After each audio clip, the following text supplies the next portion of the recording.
Hey guys, how's it going? Hope you're having a great day so far today. So today I want to go over an excerpt from Matthew Stover's Star Wars Episode 3 Revenge of the Sith novel, which we didn't get in the film with this scene that I'm going to talk about. And it's a pretty cool scene because it actually shows Obi-Wan's, and what I feel like is his fear, his worry of what is about to happen to him or to Yoda, and how everything is resting upon this moment, really. So the scene takes place when Obi-Wan is on Padme's ship, hiding, and she doesn't know that he's in there. She's headed to Mustafar to talk to Anakin, and he is hiding in there, and he ends up actually opening a comlink to speak with Yoda. They exchange a few short words, but it's actually pretty interesting because it tells me that Obi-Wan was actually scared. He didn't know the outcome. He wasn't so sure of what was about to happen. So let's go over the little quote, and then we can talk about it a little bit too. A comlink chimed. Yoda opened his eyes in the darkness. Yes, Master Kenobi. We're landing now. Are you in position? I am. A moment of silence. Master Yoda, if we don't see each other again. Think not of after, Obi-Wan. Always now. Even eternity will be. Another moment of silence. Longer. May the Force be with you. It is. And may the Force be with you, young Obi-Wan. The transmission ended. Yoda rose. So this is pretty sweet because these are two moments where Obi-Wan is about to go fight Anakin and he's afraid. He doesn't know if he's actually going to beat Anakin. He doesn't know if he's going to win or lose. But also on the other end, he doesn't know if Yoda is going to win or lose. So there is Yoda in the same position, just fighting someone much more powerful than Anakin at this point, and he is about to go fight the Emperor, and they're both just waiting, and they're both having this moment together where they're like, do not focus on the outcome. Just think of the moment at hand, which is very, very cool and a very Japanese-esque proverb. It reminds me of the scene in The Last Samurai where Nobutada tells Algren, no mind the people watch, mind the tree, no mind. And this essentially means that don't think about the things that are irrelevant to the task at hand. So Obi-Wan here is saying, hey, if I don't ever see you again, and Yoda says, do not dwell on what could be. And this in fact was one of Qui-Gon's main things in his life and how he led his life, was that he didn't focus on the future so much. He didn't focus on thoughts of what could be or what may be. These brought stress, these brought anxiety. He mainly just focused on the moment at hand. Qui-Gon always said, remember, concentrate on the moment.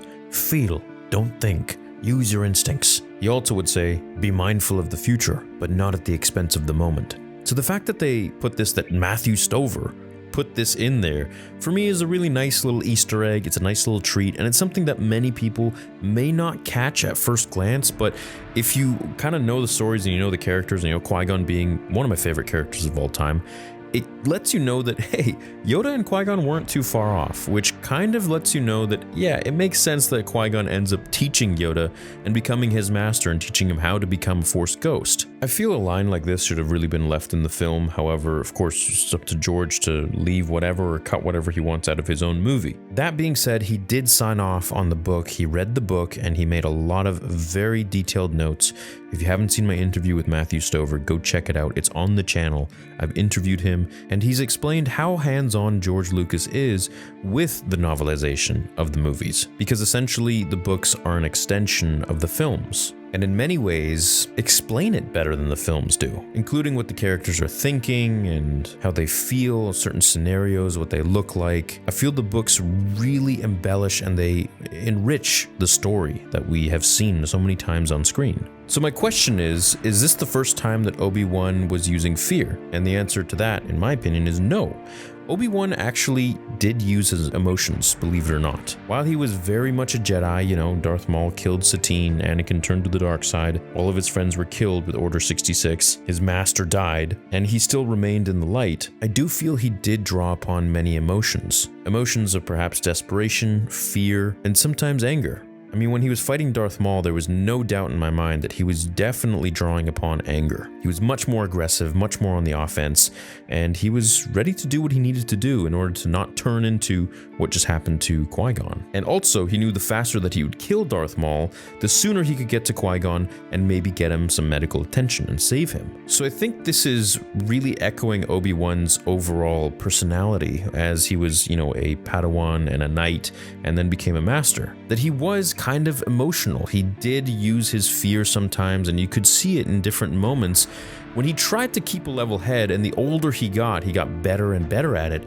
However, I feel like, in The Phantom Menace, he definitely used some of that, and then again in Attack of the Clones, you could see some of his emotions as well. But right here is where we can see it again as a Jedi Master. Before, of course, you were my brother, Anakin. I loved you. And what I love about this as well is that Master Yoda is just exemplifying the fact that he is the Grand Master. He is really cementing his position as the above all Jedi and why he is who he is. Even in this moment can change the fate of the galaxy. If Obi-Wan loses or Yoda loses, it literally changes everything. And their backs are already against the wall. They have nobody left. Everybody else is either ran away or wiped out dead. So even in this moment when his partner Obi-Wan is showing fear that, hey, if we don't see each other again, meaning there is a possibility that we could both die, Yoda says right there, don't even think about it. Don't even worry about it. I want you to keep your mind on the prize and on the task at hand. Don't think of what could be and the future. Always now. I love that. I think it's a great life lesson. Once again, another reason why Revenge of the Sith is one of my favorite movies, and the book to embellish the movie as well. I hope you enjoyed this video. Let me know what you think about everything. Have an awesome rest of your day, and I'll see you in the next episode of Star Wars Theory. Until then, remember, the Force will be with you. Always.